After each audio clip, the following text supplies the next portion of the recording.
I think that the SASAH program, in my understanding, and certainly from my experience teaching in it, was created because there was the recognition that an excellent arts and humanities training can lead not only to a great foundation for students in the university, but also can really lead to their being able to apply the way that they've been engaging and learning in the university in the community. So in essence, it's not in any way to denigrate the idea that the academic education for its own purposes is important. That's certainly one of the keystones of SASAH. But it's also, I think, to say that when you do develop the kinds of skills and analysis and creative possibilities that SASAH offers, I think it helps you begin to move out into the world and see what the possibilities for really change making are. So that would be the way I think about it. I think one of the things that I learned is that an education in the university can be much more collaborative and cooperative than I might have thought several years ago. And so when I say that, I mean that student can work collaboratively, cooperatively. Faculty and students can work in those ways, and even all of us working with people in the community and with our partners can really be working in a shared way towards coming up with responses to some of the challenges that we see in society, and really recognize together that creative thinking can lead to innovations that we might not have actually anticipated. And I've seen some of the SASAH students do remarkable things, including with community organizations. So, they've done projects with the Grand Theatre, and they've done work with the Old East Village Business Improvement Association, and working with business leaders in that area. And they've also applied some of their education to learning the stories of the community and then helping to really communicate them. And that includes the stories that come from the LGBTQ plus community, as well as from some of the local First Nations. So, I think that cooperative, collaborative approach has really borne fruit in the kinds of things that SASAH students really kind of apply themselves to. I think that's a great observation, that definitely the SASAH program needs to be nimble insofar as we need to be able to be responding to the things that are going on around us. But we need to be doing that also while helping our students understand maybe a broader historical context for some of the kinds of things we're seeing and some of the kinds of needs that we need to respond to. So to the question, how do we plan for that? How do we program for that? I think we believe that we need to be ensuring that students are developing the foundational tools of language, obviously reading and writing, that they're developing an expanded toolkit that includes being able to work with new media, digital technology, and video, etc. So that we're making sure that they have those, those skills and strengths in their toolkit. And then what we're doing is recognizing that there are questions that are being asked in our culture, in our society. And sometimes the questions are coming from the students themselves, of course. Not so much directly, why aren't we learning this? Although they may be asking those questions, but it's more, is this the best way, for example, a question that students might have been asking, is this the best way for us to approach equity, diversity, and inclusion as the young generation that we are? Because there's a way in which I may have certain ideas about how we can address those challenges and how we can creatively engage with education around questions of diversity, for example, and really provide and foster a diverse atmosphere.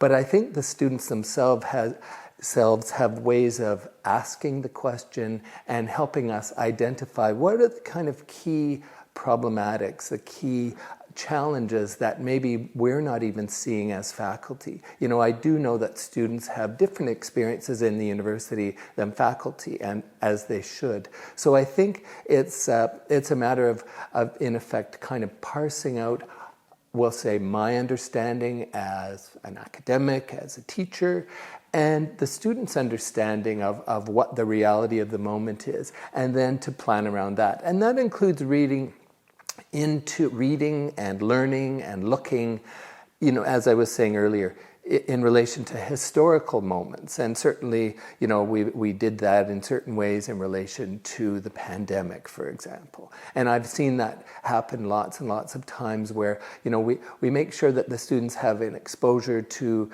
the fact that some of the challenges that we're experiencing, they may be specific to the moment that we're living in, but it's not the first time that humanity has faced these kinds of things. So how can we sort of develop a conversation, you could say, with history and the moment, or with our experience in the university and the experience of others in the community? It's about those ways of, in essence, defining what the problem is in an expanded sense. Well, you know, when I was director, I came in as a professor of visual arts and also a practicing artist. And so I'm sure some of the students thought, oh, he's going to want us all to be artists. But that's not true.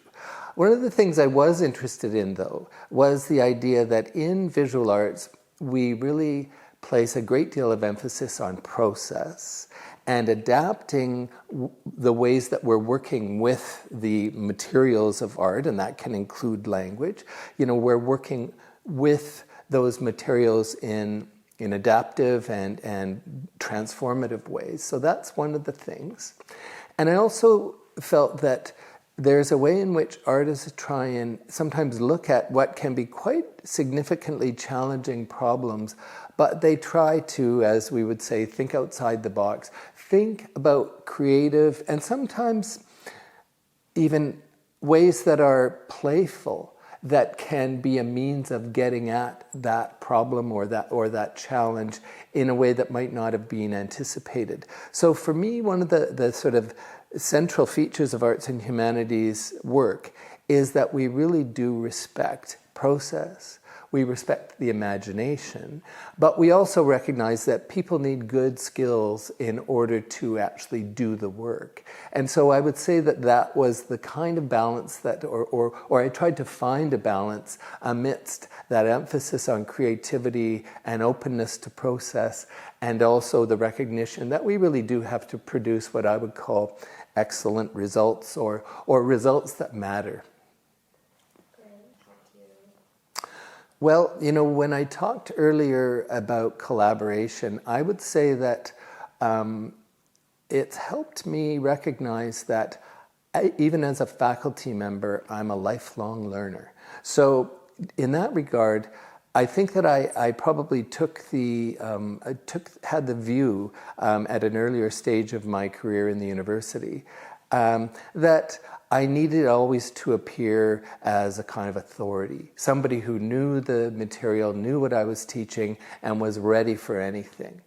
And I do think that I have to have some expertise as a faculty member, but I also think that I need a great deal of openness to the fact that there's a lot that I can learn from students, there's a lot that I can learn from other faculty members, but also from people in the community. You know, we were working with the fourth year students a few years ago. We were working with the City of London on the rollout of their equity, diversity, and inclusion plan. And so the students were in groups and they went out and met with community groups that were helping actually establish some of the tenets of this plan.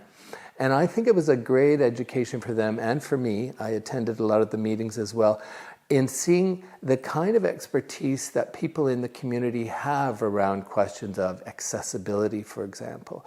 And, you know, so sometimes I think in the university we may develop a somewhat of a false sense of security, like we really have a lock on the latest knowledge or the latest thinking. And I think that the university does need to be very advanced in those things. But I think as a faculty member, I really learned to respect myself as a learner and also respect the people around me as having a lot to teach me. And definitely I think the SASAH students have taught me a lot, as have, as I indicated, the people in the community. And in addition, you know, we have this wonderful advisory council, and that's a group that of Western grads that have gone out in the world and really made a big difference. And some of them are highly established and respected in their areas of expertise, whether in the arts, business, communication. And those people have taught me a lot. So I think that, you know, when you're in the university, you know, there's so much to learn that you may forget to look outwards. And I think that our advisory council also have helped us to remember that there's so much that we, and especially the students, have to learn from people who are out in the world, you know, making a difference there. That is close relations. I think that the students coming into SASAH have a great deal of anticipation about having been accepted to an excellent program, and they're anticipating working with other excellent students. And I think that those assumptions are well founded.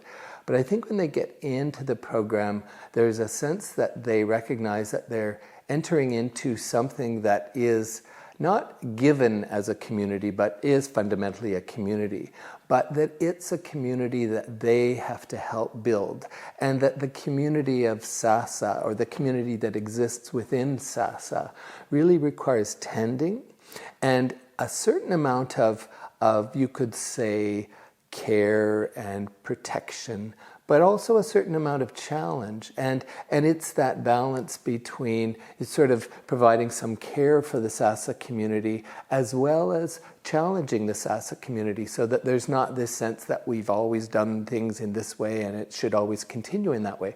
So I think by the time the students graduate, they really do have a sense of belonging in the program.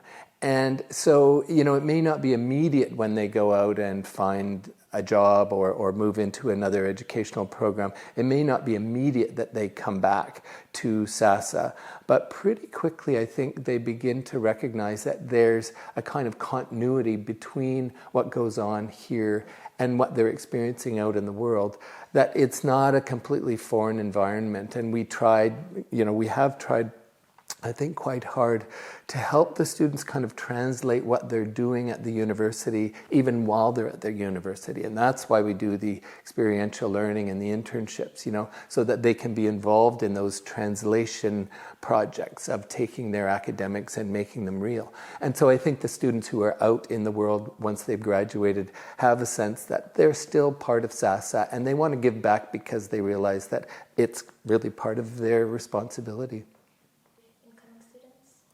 Sure. I mean, you know, it's a complex program, even though it's only a major, so it's only about half of the students' education when they come to Western. It does encompass really a broad swath of ways of working and opportunities and context for working. So I would say some of the opportunities that I think are particularly significant, I've mentioned the internships and the experiential learning, opportunities that students are really required to take, so that by the end of their fourth year they've taken a full course, or the equivalent of 2 half courses out in the world, we could say. And I think we work really hard to make sure that students have the kinds of opportunities that they would like to have. And indeed, sometimes those internships have led to employment. So I think that, you know, there's lots of other places that have internships, but I think not as intensive in arts and humanities as SASAH has made them. So I think that's really pretty significant. I think that because they're in a program, a cohort model program, where you're going to be with the same students for 4 years in your SASAH courses, that kind of continuity, that sort of opportunity to grow alongside your academic colleagues, I think is really very rich. And it's not that often, especially in an arts and humanities program, that you would experience that.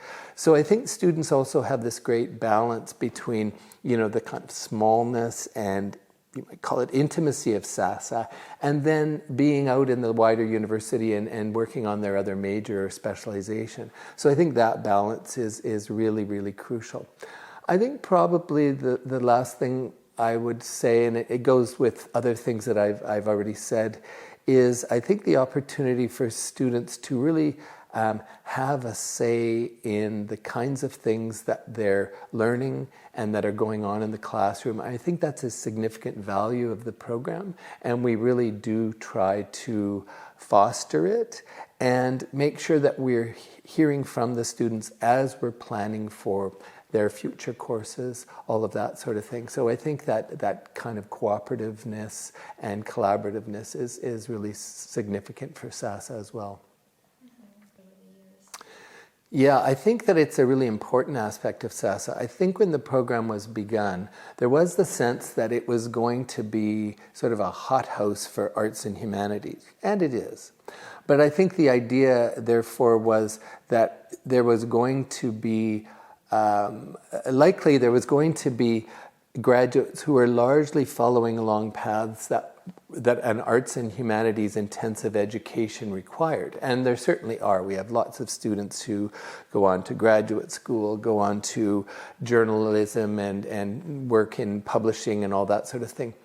But I think we've also attracted students who recognize that in order to succeed really well in the sciences, in order to succeed really well in the social sciences, they need to be great communicators, they need to have excellent leadership skills, and they need actually to have a level of depth in the kind of traditional university education that we require of, say, people who go into law, for example. So I think that some of what you get from SASAH is more specific to the kinds of skills that arts and humanities gives you.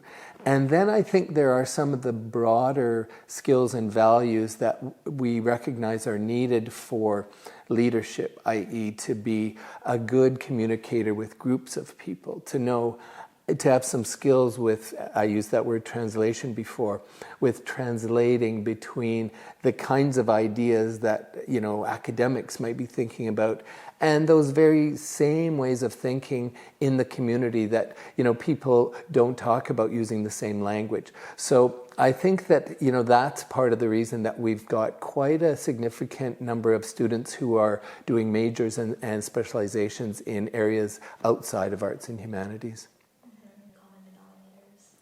I've used the word communication. I think that they do need to be good communicators, and in a sense they need to enjoy communication. And I don't mean that everybody should, consider themselves a communicator in the same way. Some people will be more given to writing. Some people will love public speaking and will love discourse in the classroom. Other people will, believe in the importance, and I certainly think their views would be well-founded, of online engagement and communication. So I think that that's one thing, that people need to understand the way that they are a communicator. I think they need to be ambitious, but not completely set on an absolute goal that can't be changed. Because I think the SASAH education needs to open people up so much that they may discover things along the way that actually cause them to change their mind about the direction that they want to go in their education. So I think, a real sense of ambition and a drive, but also an openness to new possibilities is really important. I think it really helps if the students like people and want to be in a program that's fairly social.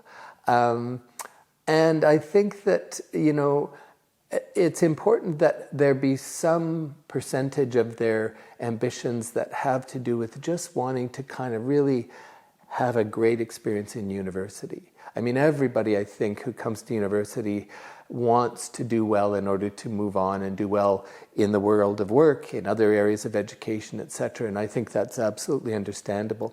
But I think this is a wonderful time of a young person's life And so to be in SASAH and to be able to really love the learning experience and learning from the faculty and learning from your student colleagues, I think that's just a great opportunity. And so I think that it's great when we see, and we see it almost all the time, that SASAH students are really excited about learning. So yeah, I would say that kind of ambition and excitement and adaptability.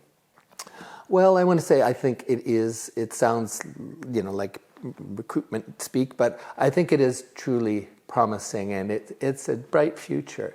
And I say that because I think that we continue to attract really bright, capable, and hope-filled students. And I think the students are in so many ways the heart of the program.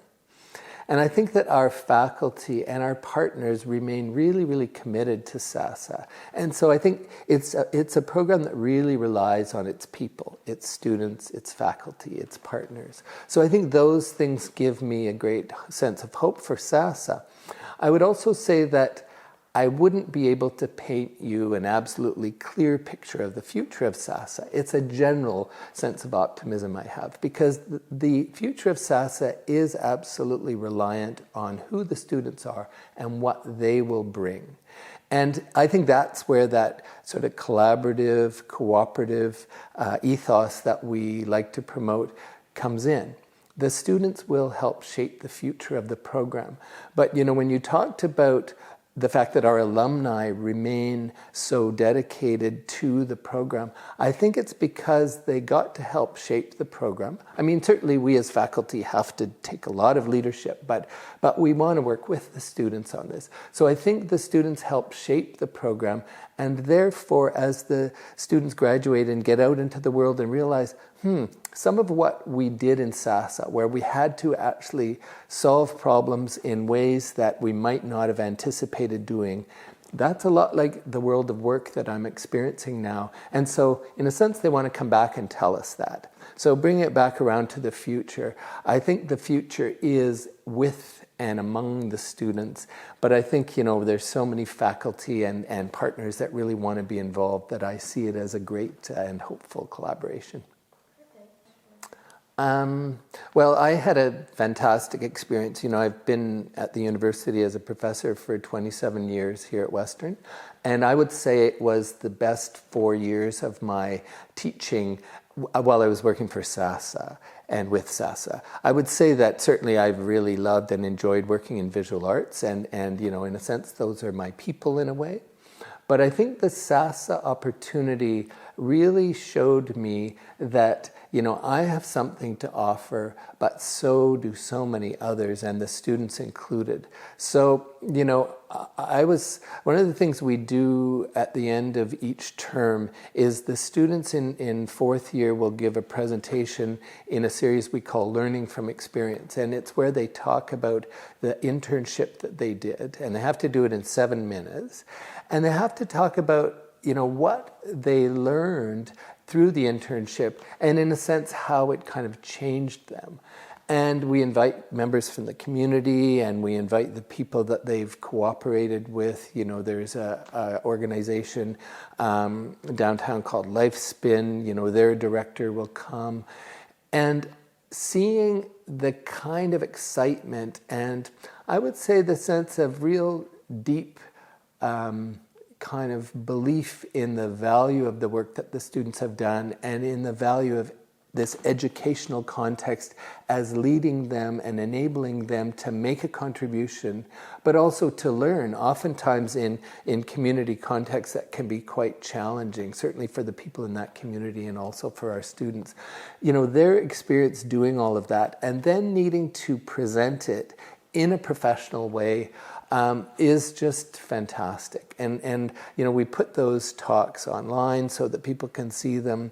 Some of our contributors and donors have come and just been blown away by what these still undergrad students have to say about their experience in the world. And some of them, we've had students working for the Walrus magazine. We've had, as I said, people working for Lifespin. We've had people working for nonprofits. experience in Toronto. We've had people, who've gone on the Rwanda course, but then done other work in Rwanda. So, we've had a tremendous breadth of kinds of projects. And when they present them, it's almost like, it sounds like a cliche, but it's almost like this colorful tapestry of the world and what is possible to do in the world, and to hear our students really kind of alive to that. That's one of the greatest rewards that I myself experienced when I was working with SASAH. So, and there's so many of them, I have to say, but I will certainly, hold that experience really close to my heart. Thank you so much. Yeah, I enjoyed it. Your questions are great. You asked them really well. Thank you. And you listened. And I listened. You listened.